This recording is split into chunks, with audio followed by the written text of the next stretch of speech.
नमस्कार. मराठी होममेकरमध्ये मी अक्षता पुन्हा एकदा आपण सर्वांचं खूप मनापासून स्वागत करते.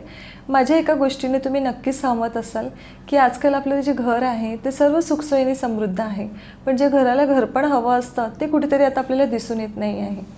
काही नात्यांमध्ये दुरावा निर्माण झालेला असतो आणि त्यामधलं सगळ्यात महत्त्वाचं नातं असतं ते म्हणजे पालक आणि मुलांचं नातं. बहुतांश पालकांची अशी कंप्लेंट असते की मुलं ऐकत नाही, मुलं घरात राहायला बघत नाही. जो पालकांमध्ये आणि मुलांमध्ये जसा बॉन्ड हवा असायला पाहिजे किंवा आपण ज्या वेळी होतो म्हणजे आपल्या आईवडिलांच्या सोबत जसं नातं होतं तसं आता ते दिसायला मिळत नाही आहे.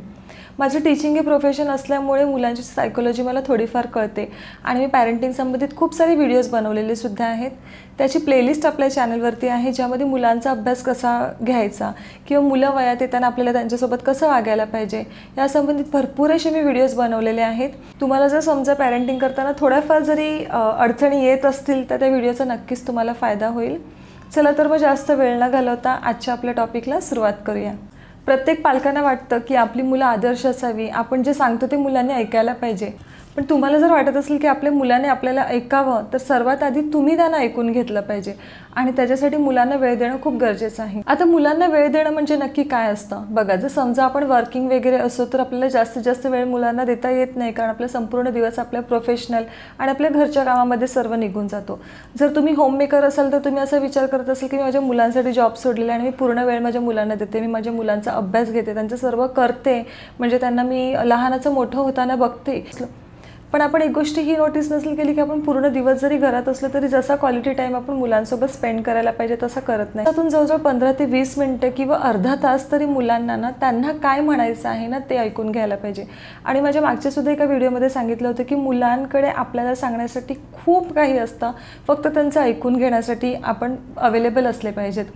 काही गोष्टी आपल्यासाठी लहान असतात पण त्या मुलांसाठी खूप मोठ्या गोष्टी असतात आणि त्या जर आपण त्यावेळेस ऐकून घेतल्या नाही तर जेव्हा ती मोठी होतात तेव्हा काही महत्त्वाच्या गोष्टी ज्या आहेत त्या आपल्यापासून ते लपवतात.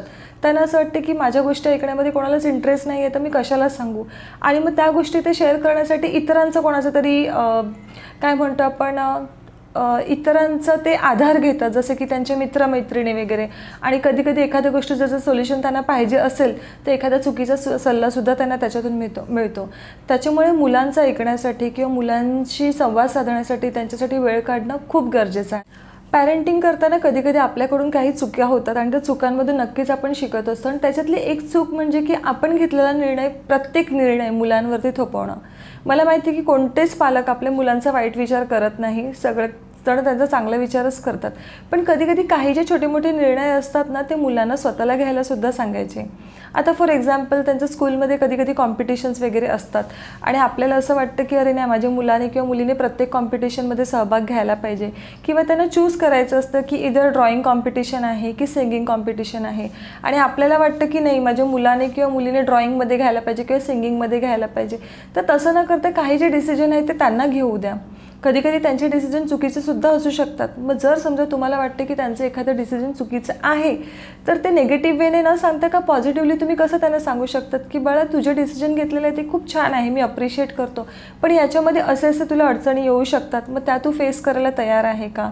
तर अशा पद्धतीने मुलांना कधी ना डिसिजन घेऊन द्या. आपल्याला असं वाटतं की नाही, मुलं 18 वर्षाची होईपर्यंत त्यांच्या आयुष्याचा निर्णय आम्हीच घेणार, मग त्याच्यानंतर मग त्यांचं ते डिसिजन घेण्यासाठी समर्थ आहेत, कारण तेवढी त्यांच्यामध्ये समजदारी नसते, म्हणजे तेवढी अंडरस्टँडिंग त्यांच्यामध्ये नसतं की स्वतःच्या आयुष्याचे निर्णय ते घेऊ शकतात. मग याने काय होतं ना की जेव्हा मुलं मोठी असतात तेव्हा त्यांना एखादा जर त्यांच्या आयुष्याचा मोठा निर्णय घ्यायचा असतो तेव्हा ते कन्फ्यूज होतात की अरे आपण काय करायचं.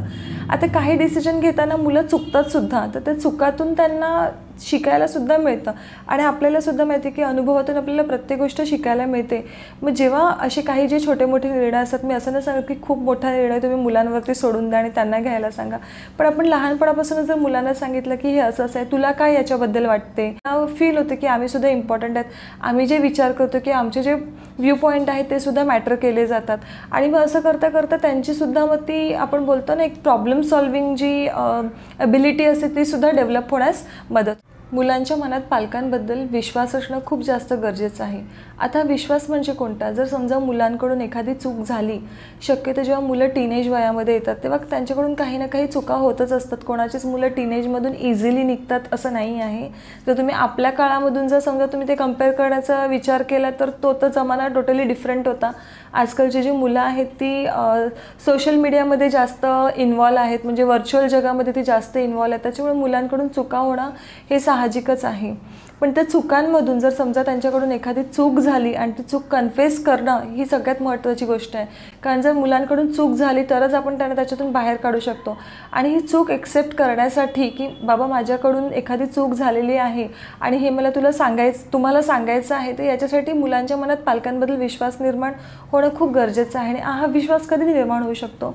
जेव्हा मुलं लहान असतात, जेव्हा त्यांच्याकडून एखादी मिस्टेक होते आणि ते समोर येतात आणि त्या मिस्टेकवरती तुम्ही कसं रिॲक्ट करतात यानेच मुलांच्या मनामध्ये पालकांबद्दल विश्वास निर्माण होतो. आता उदाहरण द्यायचं झालं तर खरं तर ही खूप सोपी गोष्ट आहे आणि तुम्हालाही कळलीसुद्धा असेल.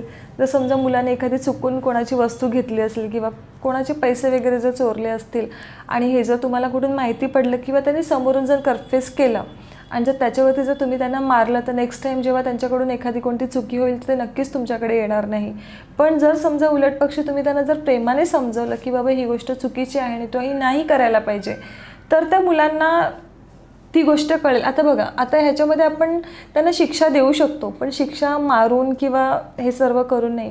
शिक्षा म्हणजे कसं, तुम्ही त्यांच्याशी अव्वला धरू शकता की मी तुझ्याकडून हे एक्सपेक्ट केलं नव्हतं, मला कुठेतरी वाटत होतं की तू चांगला मुलगा आहेस किंवा चांगली मुलगी आहेस किंवा मी तुला या ज्या गोष्टी आहेत ते मी शिकवण्याचा प्रयत्न करते, पण तू त्यातून हा चुकीचा मार्ग निवडला, म्हणजे माझ्यामध्येच काहीतरी चुकी असेल तर तू माझ्याशी बोलू नको.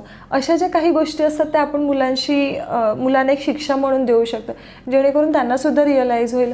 मारणं या ज्या सगळ्या गोष्टी आहेत ना, ते लहानपणी मुलं घाबरतात मारायला वगैरे किंवा ओरडण्याला वगैरे, पण जसं जसं मुलं मोठी होत जातात तसं तसं ते मारायला आणि रागाला ते इतके घाबरत नाही.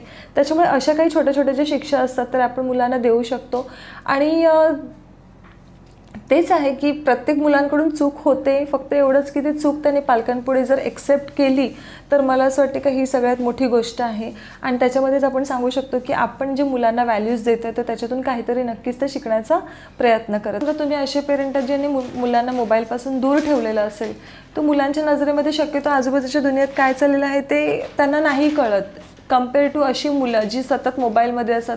कारण आजकाल कसं असतं ना, रील जरी स्क्रोल करताना आपण लागले तरी एखादा जो ट्रेंडिंग टॉपिक जो असतो ना तो रीलमधून येतो, मग ते मुलांना कळतं की काय नक्की चाललेलं आहे.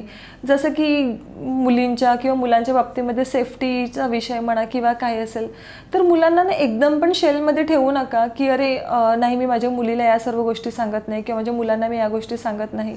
तर तसं करू नका. जेव्हा जेव्हा त्यांच्या मनामध्ये एखाद्या गोष्टीबद्दल प्रश्न निर्माण होतात तेव्हा वेळोवेळी त्यांच्या वया अनुरूप उत्तरं देण्याचा प्रयत्न करा.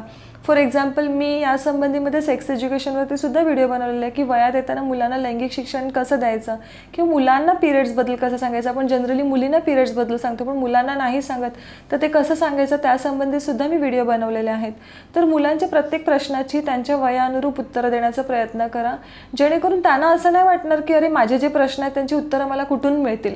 कारण मी तुम्हाला म्हटलं ना की मुलांची जिज्ञासू वृत्ती इतकी असते की जिथपर्यंत त्यांना त्या प्रश्नाचं उत्तर मिळत नाही त्यांना ती बेचैनी असते की कुठून तरी उत्तर मला मिळालंच पाहिजे. आणि आजकाल उत्तरं मिळण्याची साधनंसुद्धा खूप इझिली अवेलेबल आहेत. जसं की आपल्याला माहिती आहे की मोबाईल थ्रू मुलं उत्तरं शोधू शकतात किंवा त्यांच्या फ्रेंडसोबत डिस्कस करून शोधू शकतात. आणि फ्रेंडना कोणत्या माध्यमातून उत्तर मिळालेलं आणि ते बरोबर आहे का नाही, ते चुकीचं आहे ते आपण सांगू नाही शकत. त्याच्यामुळे मुलांसोबत असा बॉन्ड क्रिएट करा की मुलांनी फ्रीली येऊन तुम्हाला प्रश्न केले पाहिजे की याचा अर्थ काय आहे किंवा या गोष्टी काय असतात किंवा या कशा होतात. तर या संबंधित बोलण्यासाठी खरं तर खूप साऱ्या गोष्टी आहेत. पॅरेंटिंग संबंधितचा जर व्हिडिओ जर तुम्हाला असं वाटत असेल की या विषयावरती मी बोलायला पाहिजे, तर माझ्या अंडरस्टँडिंगनुसार जितकं शक्य होईल तितकं मी व्हिडिओ बनवण्याचा प्रयत्न करेल. चला तर मग आजचा व्हिडिओ मी इथेच संपवते. व्हिडिओमध्ये काही जरी तुम्हाला आवडलं असेल तर प्लीज व्हिडिओला लाईक करा. चॅनलवरती नवीन असेल तर इतरही व्हिडिओज पहा. मी पॅरेंटिंग आणि होममेकिंग संबंधीसुद्धा व्हिडिओ बनवते. चला तर मग लवकरच भेटू एका नवीन व्हिडिओमध्ये. तोपर्यंत आपली काळजी घ्या. धन्यवाद.